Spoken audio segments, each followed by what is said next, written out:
नमस्कार, बहुत स्वागत है आप सभी का। आप देख रहे हैं भारत की खबर। मैं हूं सौरभ शर्मा और हमारे साथ हैं आप सबके जाने माने विश्लेषक, पॉलिटिकल एनालिस्ट मैं उनको कहूं, सभी विषयों पर बोलते हैं, संगीत रागी जी, प्रोफेसर संगीत रागी जी। सर बहुत स्वागत है आपका। आपने कभी सोचा कि आपके नाम के नीचे क्या लगाना चाहिए? सभी विषयों को जानकार लगा दें, पॉलिटिकल विषयों को जानकार लगा दें? देखिए, मुझे अच्छा लगता है, लोग कहता है प्रोफेसर। तो प्रोफेसर साहब हैं। तो आज ये जो हम बात करने जा रहे हैं, थोड़ी एकेडमिक चर्चा भी होगी। राहुल गांधी का भी हाल में स्टेटमेंट आया था कि प्रधानमंत्री नरेंद्र मोदी के खिलाफ देश में सिस्टम रिवोल्ट करने वाला है और इससे डरकर वो देश में इमरजेंसी लगा सकते हैं चीजों को काबू में करने के लिए। राहुल गांधी इमरजेंसी की बात करें, गांधी परिवार इमरजेंसी की बात कर रहा है, इसीलिए ये बात करने लायक इशू है। देश में 3 ही बार इमरजेंसी लगी है। 1971 जब लड़ाई हुई थी पाकिस्तान के साथ, उस वक्त लगाई गई थी, और एक शायद जब चीन के साथ लड़ाई हुई थी, वो तो युद्ध काल में लगाई गई थी। गैर युद्ध काल के बाद एक ही बार लगी है, वो इंदिरा गांधी जी ने 25 जून 1975 को लगाई थी। देखिए, उन्होंने सहारा लिया, उसका जो कॉन्स्टिट्यूशन था उसमें एक इंटरनल डिस्टर्बेंसेस शब्द का प्रयोग किया गया था जी। तो वो इंटरनल डिस्टर्बेंसेस सब जो है वो 44th अमेंडमेंट ऑफ कॉन्स्टिट्यूशन जब हुआ ना, तो उसको हटा दिया गया। अब उसकी जगह शब्द का प्रयोग हो गया है इंटरनल आर्म्ड रेबेलियन।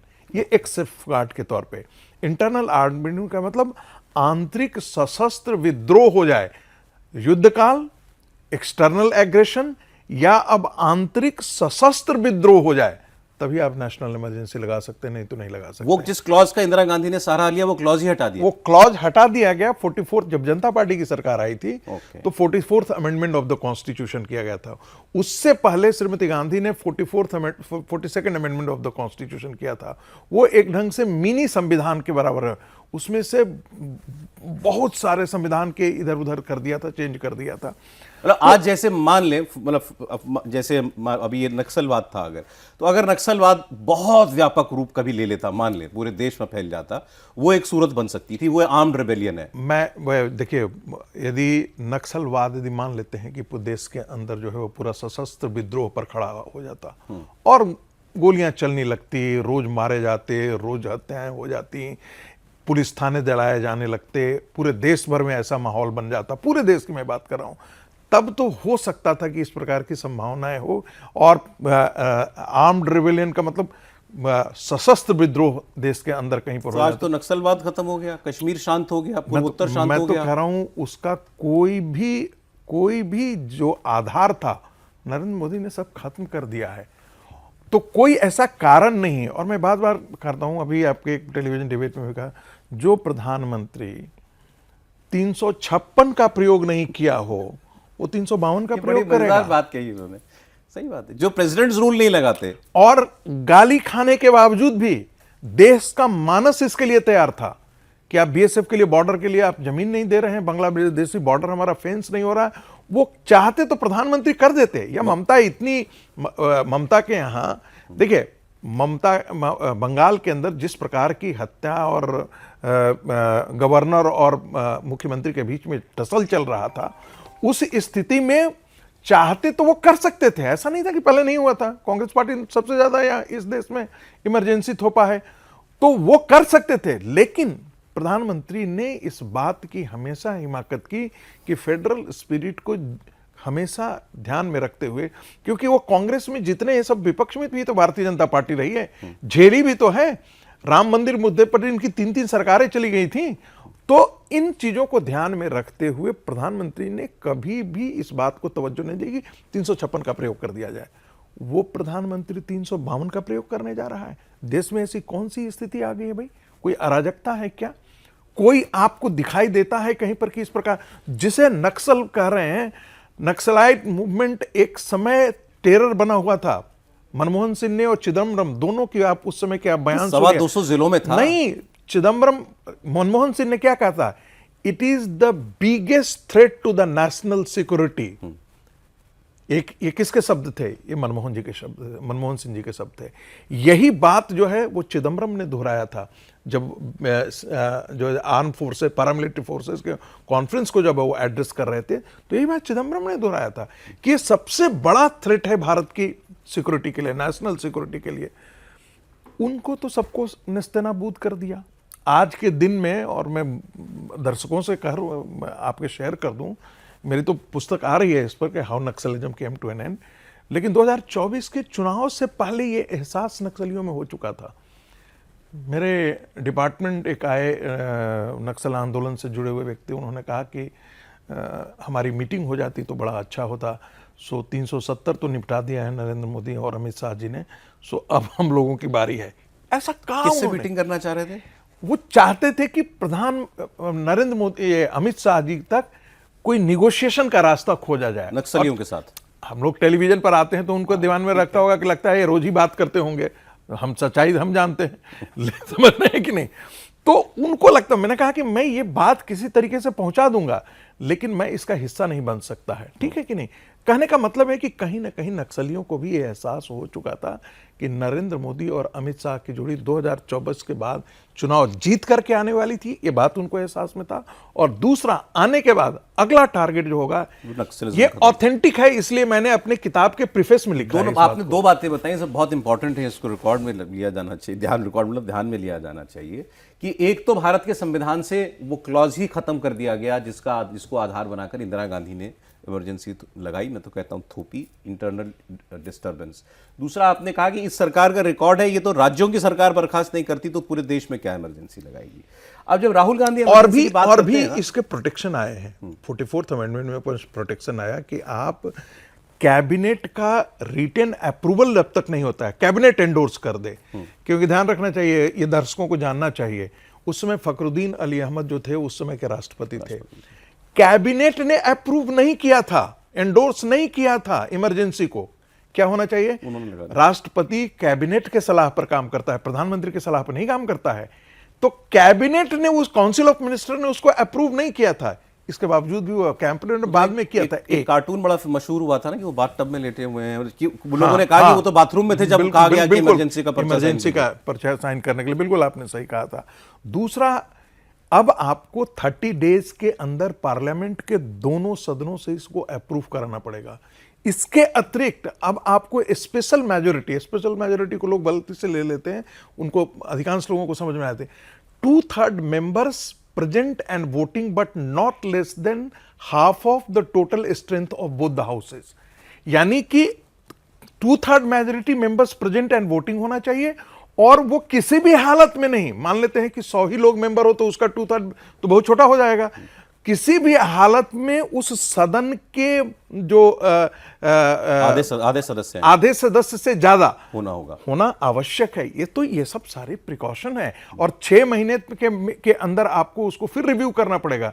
और ऐसा नहीं है कि आप हमेशा के लिए चला सकते हैं, 6 महीने के अंदर आपको फिर रिव्यू में जाएगा। और उससे पहले भी यदि 10% मेंबर्स ऑफ द लोकसभा यदि चाहें कि इसको पहले भी रिव्यू करने की जरूरत है तो फिर से दोबारा कह सकते हैं कि इसको आप, यानी कि इतना प्रोटेक्शन आ गया है। मैं इसलिए बताना चाहता हूं दर्शकों को कि ये नहीं के बराबर है, ये डर फैलाया जा रहा है। ये तो इतने कॉन्स्टिट्यूशनल सेफगार्ड्स लिए गए, आपने बताया। दूसरा, वो इतना काला अध्याय है जिससे आज तक कांग्रेस दाग नहीं छोड़ा पा रही है उसका, कोई सोचेगा भी नहीं दूर दूर तक कभी उस तरफ झांकने के बारे में। सौरभ, मुझे याद है कि मैं संभवतः 4th क्लास में था, और मेरे ज्योग्राफी के एक टीचर थे स्कूल में, मैं गांव के स्कूल में पढ़ता था। मेरे पिताजी भी भागे फिरते थे क्योंकि वो अरेस्ट होने का डर उनको भी सता रहा था। अच्छा। और शिक्षक आते थे तो डर का माहौल शिक्षकों में इतना था कि वो कोई भी शिक्षक कभी भी अरेस्ट हो सकता था। यदि थोड़ा सा भी भनक लग गई कि एंटी सरकार इसने बोल दिया तो उसका तो अरेस्ट ही हो जाता था। और अरेस्ट ही नहीं होता था, नसबंदी उनका एक और दूसरा था, पकड़ पकड़ के लोगों को नसबंदी किया। लाखों लोगों की नसबंदी कर दी गई थी देश के अंदर, पकड़ पकड़ करके। और उसमें सिर्फ मुसलमान भी नहीं थे, हिंदू भी थे, जिनको पकड़ करके गांव से पकड़ करके उनको नसबंदी कर दिया जाता था परिवार नियोजन के आधार पर। उस समय संजय गांधी, उस समय विश्वसूत्री कार्यक्रम चला था, उसको ध्यान में रखें। अभी आप देखते हैं हम रोज गोदी मीडिया, क्या गोदी मीडिया होता था उस समय। लाल कृष्ण आडवाणी के एक बड़ा फेमस शब्द है कि they were asked to bend, है ना, and they chose to crawl. तो वो ये बता देता हूं, जो आज आपने कहा कि ऐसा टर्म इस्तेमाल करते हैं, 26 जून 1975 के से, यानी इमरजेंसी लगने के अगले दिन से पूरे देश में प्री सेंसरशिप शुरू हो गई। सेंसरशिप शब्द नहीं, प्री सेंसरशिप। प्री सेंसरशिप का मतलब यह हुआ कि सारे एडिटर्स को अपनी न्यूज, अपने एडिटोरियल्स, अखबार में कौन सी तस्वीर छापोगे, ये अखबार छापने से पहले सरकार से अनुमति लेनी पड़ती थी। ये प्री, इसी को कहा जा रहा है प्री सेंसरशिप। दूसरा, एक नेशनल सेंसर अपॉइंट किया गया, रेडियो फोटो ट्रांसमिशन उसके अंडर लाए गए। विदेशी कॉरेस्पॉन्डेंट, विदेश से कोई कॉरेस्पॉन्डेंट है किसी मीडिया हाउस का, अगर वो उस वक्त टेलेक्स मैसेज भेजा करता था तो वो सीधा अपनी मीडिया हाउस को नहीं भेज सकता, वो पहले सरकार को भेजेगा, सरकार अप्रूव करेगी कि ये विदेश से क्या खबर भेज रहा है, फिर वो खबर जो है वो चलाई जाएगी। बोर्ड ऑफ फिल्म सेंसर्स जो है उसकी सख्ती की गई। कितने कलाकारों को जो है रेडियो पर गाने की अनुमति गाने दी जाती थी, गाने किशोर कुमार को शायद नहीं, किशोर कुमार के गाने में ये देखिए, उसमें आपके दर्शकों की जानकारी के लिए बहुत बताना आवश्यक है कि ये सेंसरशिप इशू किया गया था, ऑफिशियल रिटन सेंसरशिप, और उसमें था कि आप जो अखबार छाप रहे हैं उनको पहले गवर्नमेंट से अप्रूवल लेना पड़ता था। बहुत सारे अखबारों ने तो अपने काले छापे थे। इंडियन एक्सप्रेस का, आप जिस दिन इमरजेंसी लगाई गई थी उस समय बताया गया कि इंडियन एक्सप्रेस के 12 बजे रात में लाइट बंद कर दी गई थी। हाँ। लाइट बंद कर देने का मतलब क्या है कि अगले दिन अखबार में ये बड़े हेडलाइंस के साथ नहीं निकला, क्योंकि इंडियन एक्सप्रेस एक कुछ गिने चुने अखबारों में से थे जो सरकार के खिलाफ बोल रहे थे, ताकत के साथ लड़ रहे थे, और मतलब वही ये इंडियन एक्सप्रेस का यूएसपी बाद में जाकर के बन करके खड़ा हुआ। तो सेंसरशिप तो पूरे जगह, स्कूल के अंदर, कॉलेज के अंदर, विश्वविद्यालयों के अंदर, मीडिया के अंदर, आज जो कहा जाता है ना, अच्छा मजेदार बात है कि जो सेंसरशिप को जस्टिफाई करने वाले लोग हैं वो जस्टिफाई भी करते हैं। कांग्रेस का इकोसिस्टम उस समय भी देखिए कि उसको जस्टिफाई भी करता था, कहता था कि सिस्टम को ऑर्डर में लाने के लिए इंपॉर्टेंट है। आज वही लोग कहते हैं, आज रोज नरेंद्र मोदी को टेलीविजन पर तो आप बोलते ही हैं। मैं एक और बात इसका जिक्र कर देता हूं, आप जब भी शो करते हैं, कहीं भी टेलीविजन डिबेट्स में देखता हूं, तो इंश्योर ये किया जाता है कि 2 सत्ता पक्ष के हों और 2 विपक्ष के हों। क्या ये नरेंद्र मोदी से पहले हुआ करता था? 5 लोगों के बीच में एक भारतीय जनता पार्टी का प्रवक्ता हुआ करता था और 5 लोग जो ऑडियंस बेस्ड प्रोग्राम हुआ करते थे। ये सिलसिला उस समय से चला आ रहा है, बता रहा हूं। ऑडियंस बेस्ड प्रोग्राम हुआ करता था, nation wants to know. The nation wants to know क्या, उसमें बेचारा टिमटिमाता हुआ जो है वो 2-4 को, कभी देखते हैं ना शुक्र के तारे की तरह एक आध को टिमटिमाता हुआ तारा दिख जाता था जो पक्ष में बोलने वाला हो, नहीं तो सारा हाथ एक साथ उठ जाता था। इसकी हकीकत भी खुल करके बाद में आ गई कि वो कैसे कैसे। ये तो कहता हूँ, राहुल गांधी जब इमरजेंसी शब्द बोलते हैं तो वो तो ऐसी फुल टॉस दे रहे हैं जिस पर छक्का पड़ना ही है। आप मतलब आप किस मुंह से इमरजेंसी की बात जो है आप कर सकते हैं? अरे ये भी जो अभी हम डिस्कस कर रहे थे कि इंटरनल डिस्टर्बेंस के क्लॉज का इस्तेमाल किया, लेकिन वजह वो नहीं थी।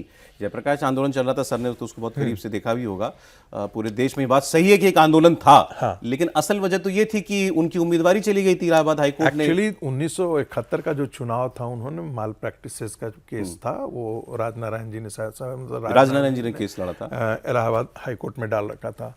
12 जून 1975 का ये फैसला आया और आप 25 जून यानी 13 दिन बाद जो है वो आपके इमरजेंसी लगी है। बाद में सुप्रीम कोर्ट से उनको रिलीफ मिल गया था, लेकिन इमरजेंसी, और उनको पद छोड़ने की बात थी उसमें, उस ऑर्डर। इलाहाबाद हाईकोर्ट ने कहा था कि इनको पद छोड़ना पड़ेगा। हाँ, ये गलत तरीके से जीती हैं। हाँ, ये गलत तरीके से। और उनको सुप्रीम कोर्ट ने कहा था इस्तीफा नहीं देने की जरूरत है, लेकिन वोट नहीं कर सकती पार्लियामेंट में। अब बताइए, उसको प्रियम्प्ट करने के लिए, यानी कि उनका प्रधानमंत्री का पद नहीं चला जाए, उसको सस्टेन करने के लिए आपने पूरा देश पर आपने इमरजेंसी थोप दी।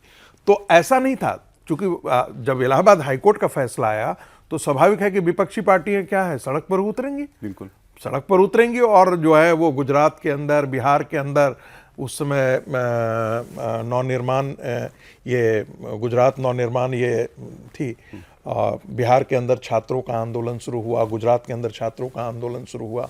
तो ये छात्र आंदोलन से जो एक पूरा जो बना पूरे देश के अंदर जो माहौल बना, उससे सत्ता की चूलें हिलने लगी।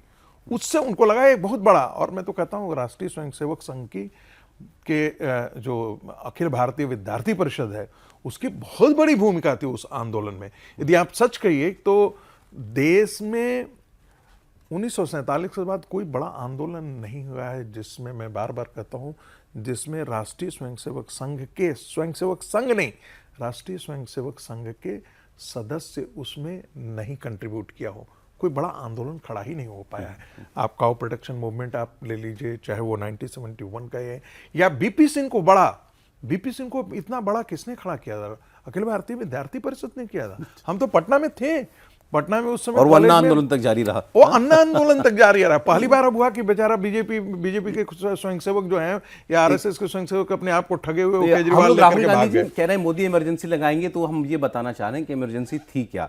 अभी आपने सेंसरशिप की बात की, हमारे कई रिपोर्टर्स जो बंगाल से लौट करके आए, अब आप ये सोचिएगा जरा सेंसरशिप क्या होती है। वो उन्होंने कहा कि हमको लोग ढूंढ कर मिल रहे थे कि अरे हमने आपकी रिपोर्टिंग देखी, हमने आपकी रिपोर्टिंग देखी, हम इंडिया टीवी देखते हैं।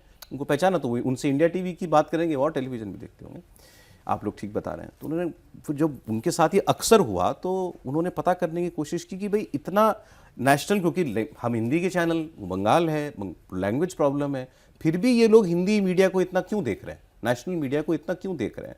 तो पता चला कि वहाँ कोई बंगाली मीडिया जो है वो ये बता ही नहीं रहा है कि ममता बनर्जी के खिलाफ कितनी नाराजगी है। 208 सीटें अगर भारतीय जनता पार्टी जीती और ममता बनर्जी 80 पर आई तो नाराजगी उनके खिलाफ थी ना, वहाँ कोई रिपोर्ट ही नहीं कर रहा था। ये होती है सेंसरशिप। ये सेंसरशिप बंगाल के अंदर जो था सीपीएम के समय भी था।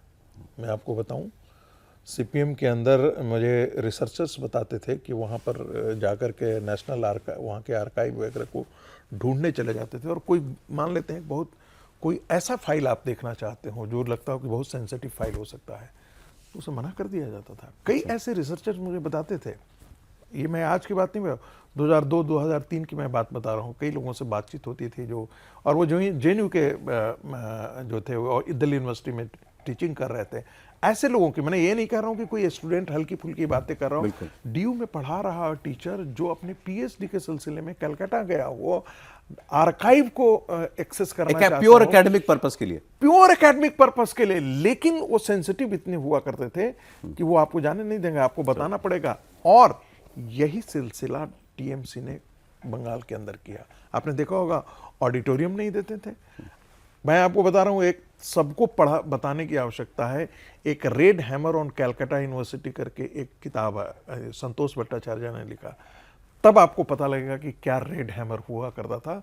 संतोष भट्टाचार्य वाइस चांसलर थे कलकत्ता यूनिवर्सिटी को, 5 साल वो सीपीआई के थे, और बताता हूँ, वो सीपीआई के थे, लेकिन सीपीएम के गुंडों ने उनका जीना दुसा कर दिया था। अच्छा। यानी आपको जो कुछ भी करना है बिना आप उसके एसएफआई और सीपीएम के परमिशन से आप कुछ कर रहे हैं, उसी मॉडल को ममता बनर्जी ने किया। अब आप सोचिए इमरजेंसी में क्या क्या काम हुए। ये तो मतलब ये मुझे नहीं पता कि ये बच्चों की स्कूल की किताबों में बताया जाता है कि नहीं बताया जाता कि इमरजेंसी क्या थी। मुझे तो लगता है बहुत अर्ली बता देना चाहिए कि देश में क्या क्या होता था।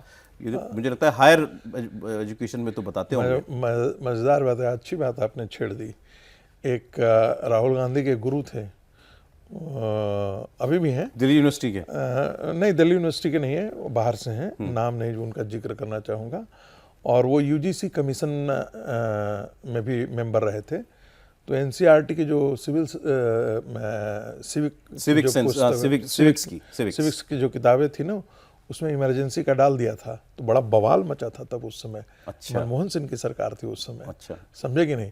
तो वाकई में उस समय देखिए, नेशनल इमरजेंसी को सिर्फ अभी पढ़ाया तो जाता है, लेकिन क्या क्या एट्रोसिटीज हुए थे ये बताना चाहिए, ये बताना बहुत आवश्यक है। आपके सारे फंडामेंटल राइट्स खत्म कर दिए गए थे, ये दर्शकों को बताना चाहिए। आर्टिकल 358 सस्पेंड कर दिया गया और आर्टिकल 19 सस्पेंड कर दिया गया। मतलब freedom of speech, freedom of expression, freedom of assembly, freedom of movement, no, ये किसी चीज़ की आज़ादी नहीं रही। आप एक जगह से दूसरी जगह नहीं जा सकते, अपने मन की बात आप बोल नहीं सकते हैं। तो article 358 suspended protection under article 19। फिर इसके अलावा आर्टिकल 359, इसके तहत तो गजब ही काम हुआ। फंडामेंटल राइट्स जो थे हमारे आर्टिकल 14, 21 और 22 के, उनको सस्पेंड कर दिया गया। वो क्या थे? Fundamental right to life and liberty, मेरी जिंदगी का अधिकार छीन लिया गया कि सरकार अगर चाहे और अगर आपकी हत्या हो जाती है, मान लीजिए पुलिस आपको गोली मार देती है तो आप चैलेंज नहीं कर सकते हैं क्योंकि देश में इमरजेंसी लगी है और आपका राइट टू लाइफ सस्पेंड कर दिया गया है। आप कोर्ट नहीं जा सकते थे बिल्कुल उसके प्रोटेक्शन के लिए। यस, यू आर सही कह रहे हैं। Citizens were board from approaching courts for redress and protection against detention suspended. आपको पुलिस चाहे कितने भी महीने के लिए, कितने भी टाइम के लिए वो जेल में रख सकती है, उसको आप चुनौती नहीं दे सकते हैं। Right of equality before law, दो लोगों का कानून के सामने या जुडिशरी के सामने एक समान अधिकार है, वो भी छीन लिया गया कि आप एक पैमाने पर तोलिए, दूसरे को दूसरे पैमाने पर तोलिए। सारे जितने नेता थे वो सब जेल में चले गए। कुछ और गजब काम भी हुए थे उसके अंदर। आपने लोकसभा और राज्यसभाओं के जो टेन्योर है वो 5 साल से 6 साल कर दिए। बढ़ा देना, वो अधिकार था, वो संविधान के अंदर है कि यदि आपको नेशनल इमरजेंसी आ जाती है। तो मतलब ये सब कुछ किया गया है। बिल्कुल बिल्कुल किया गया। बोलते रहा हूं, इससे ज्यादा क्या हो सकता है कि your right to life and liberty. ये आपके देखिए, जब नेशनल इमरजेंसी लगती है ना तो आपके जो 19 जो है ना, आर्टिकल 19 जिसके आप करते हैं, वो ऑटोमेटिकली सस्पेंडेड हो जाते हैं। ये ध्यान रखना है आपके दर्शकों के लिए। बाकी और राइट्स भी आपके सस्पेंड हो सकते हैं, बट उसके लिए एक अदर प्रोमुलेगेशन ऑफ जो होगा ना, घोषणा की राष्ट्रपति। तो ये सारी चीजें, वो सारे काम उस समय किए गए थे। राहुल गांधी, मैं बार बार इसलिए कहता हूं, राहुल गांधी को अपने कांग्रेस पार्टी का इतिहास एक बार पढ़ना। जब आप सौरभ, जब आप आईने के सामने जाते हैं ना, तब आपका चेहरा निकल करके आता है कि हम क्या हैं, तब आप दूसरे के बारे में। तो हम जब इतिहास के पन्नों में अपने आप को आते हैं, तब आपको कांग्रेस पार्टी को पता लगेगा कि हमने कितनी बार आया राम गया राम की संस्कृति किसने खड़ी की थी? कांग्रेस पार्टी ने खड़ी की थी ना। पूरी का पूरा भजन लाल की मंडली जो है उठ करके लेकर के पूरा का पूरा पार्टी चेंज कर दे रहा है। ये संस्कृति कहाँ थी? गवर्नर्स के बारे में उस समय रामकृष्ण हेगड़े ने उस समय ये सवाल उठाया था, गवर्नर का पोजीशन होना ही नहीं चाहिए इस देश के अंदर। तो ये सारे जो जितने सवाल थे, ये क्यों सवाल आए थे? क्योंकि कांग्रेस ने इस देश के संविधान का तार तार कर दिया था। और लोग नरेंद्र मोदी के 12 साल को डिक्टेटरशिप कह रहे हैं। इससे तुलना करनी चाहिए ना उसकी। आप देखिए ना, आज कहते हैं आप जुडिशरी कंप्रोमाइज है। बहरुल इस्लाम का उदाहरण तो आप सभी जानते होंगे। बहरुल इस्लाम तो कांग्रेस पार्टी के सदस्य थे ना भाई।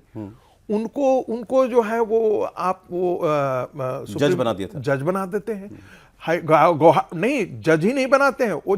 आज जज आदमी रिटायर कर जाता है, उसके बाद सुप्रीम कोर्ट में, कभी आपने ऐसा सुना है कि रिटायरमेंट, और रिटायरमेंट के बाद जो है फिर आप राज्यसभा में उसको लेकर के आते हैं?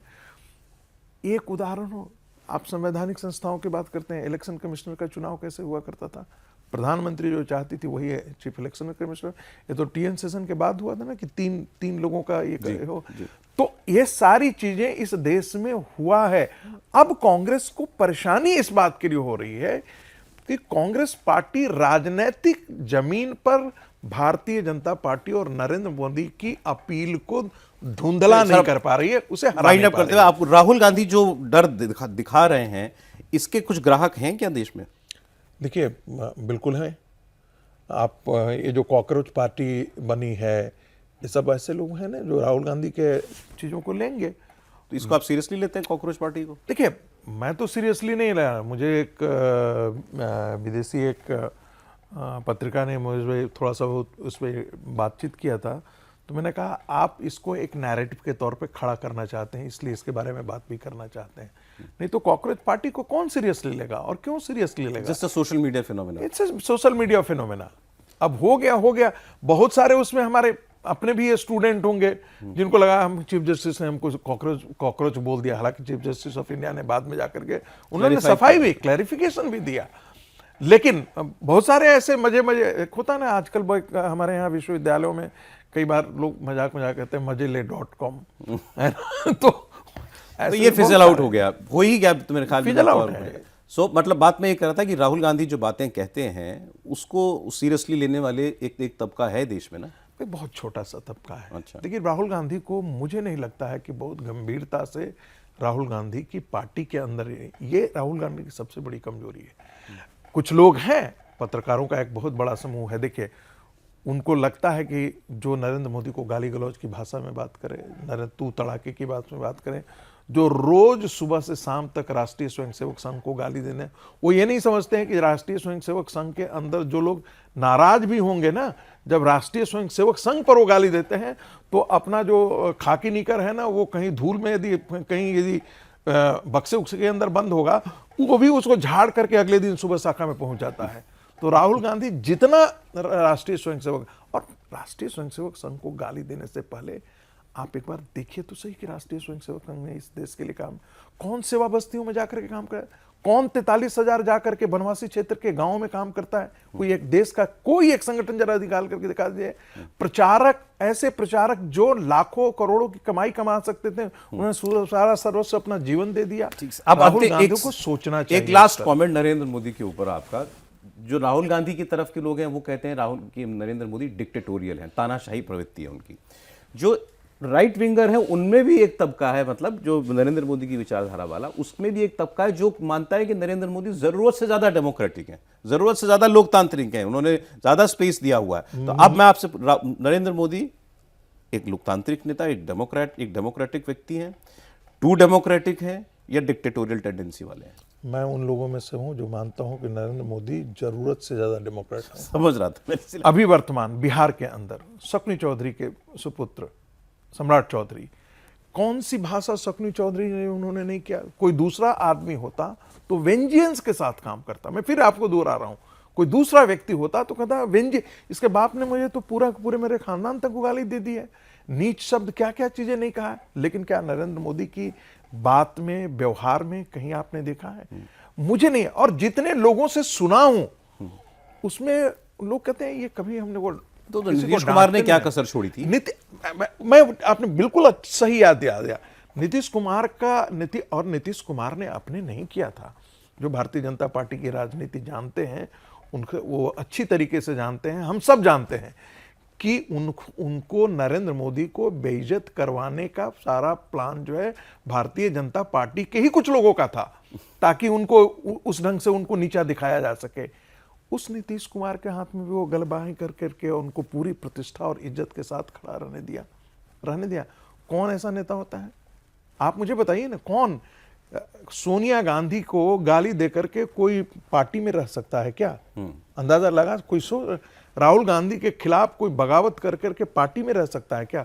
सुशील मोदी को आप जरा ले लीजिए तो, सुशील मोदी जो थे वो भी तो कम तो नहीं थे उस समय, आप समझ रहे हैं। फिर भी सुशील मोदी को कभी ये किया क्या? उनके घर गए। तो मैं उन लोगों में से हूं जो ये मान करके कहता है कि वो जरूरत से ज्यादा डेमोक्रेट है।